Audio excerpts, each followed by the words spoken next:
Cyril, I guess the first thing is you've grown up from this, you grew up in the Northern Territory at Melville Islands, and the community is about 2,000 people. What was it like growing up there and then making the transition to come here? Yeah, growing up, I felt I had a pretty good childhood growing up. A lot of fishing, walk around barefoot, being a small community, not many kids, but I had a lot of cousins there, which I enjoyed every bit of it. And making the transition into Darwin was hard for high school, and then even harder coming down to Melbourne and going to school at Scotch College. So. Yeah, so you went to Scotch when you came down, and then I guess that probably prepared you in some way for the wider football community that was ahead of you.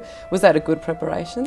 Yeah, it was. It was hard at first moving to Scotch, and I remember every night ringing my mum up and crying, and she wouldn't let me come home. And spending 4 years down here, it definitely helped me, make the transition into footy. And going to school in Hawthorn, I've still got a lot of friends, that live around the area. So, do you think your mum did you a favour by not letting you come back home?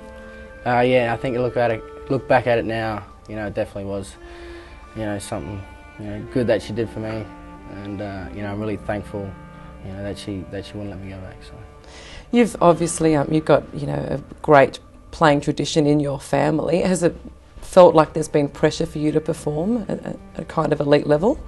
I've always enjoyed playing footy, but there has been, that little bit of pressure there to, with the family name, there's a big weight on my shoulders. But every week I just want to go out there and have fun and play my role for the team. So I sort of put that in the back of my mind when I'm out there playing. Yeah, because you seem really present when you're on the field, like you're not worrying about anything else. Yeah, like ever since I've grown up, it's always been have fun when you go out there, and to this day I still do it. So.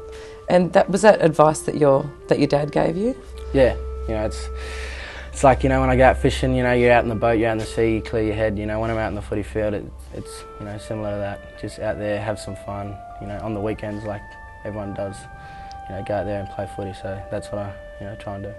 What's it like being part of, really what's becoming a very special group and a force really to be reckoned with in the AFL, in the Indigenous playing group? Yeah, look, it's pretty good. We've got some good traditions and some good Indigenous players, and I'm just, growing up on the Tiwi Islands. That's where my family is, where my culture is, and I'm so proud of it. So, to be a part of it is, it's awesome. What are the rituals and traditions that you've brought with you? Yeah, going back home, always catching up with the family.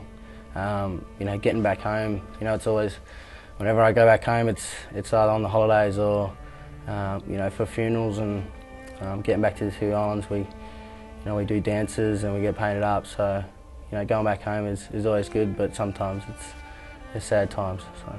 How did you enjoy spending time at the camp that you went to this year? Is it a yearly thing that you're doing? Yeah, it's every second year. So one was in Alice Springs, and yeah, a lot of the boys, interstate. There's a lot of guys that, a lot of NT boys that are at other clubs in the state or whatever, and there's a good special bond there, and it didn't matter where you came from or who you were. If you were young or you were old, you were treated as one, and there wasn't anyone above or below. It's we're all equal, and yeah, it was a lot of fun. Are you really pleased, I guess, at the changing of perceptions around the Indigenous playing group and what effect that you've had on the AFL, how positively it's been received?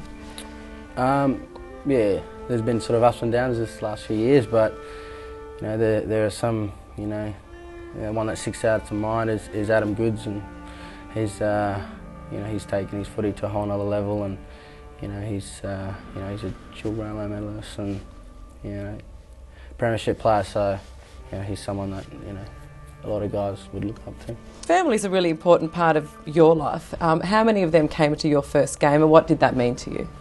Yeah, it meant a lot. I had my mum and dad, sister, and a few cousins, and my girlfriend come down, so that was very nice. I can't remember who it was, but who came down, but yeah, we played against Melbourne, and I remember kicking my first goal and looking up at him and giving him a wave. So yeah, it meant a lot to me for them to come down. How have your family moulded you into the person that you've become?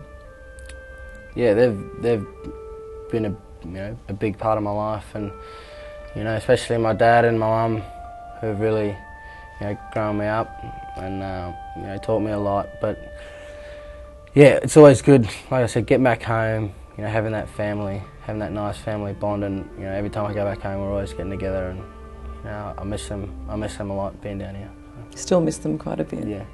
So, because you do miss them so much, I guess there been some compensation in having other Indigenous players here that can understand what you're going through? Yeah, definitely. A lot of guys have moved away from home, so it's always good. We sort of grow up in that same way and get together and have a chat. So. And just finally, what's it like for you being a role model now for for thousands of Indigenous kids coming through the ranks? When you go back, you really must feel that. Yeah, definitely. Now it's time. I'm getting a bit older now, so I need to start have a high expectation on myself and do the best I can, and hopefully I can, if I can affect one kid to moving away from home like I did, I think I've done pretty well. So.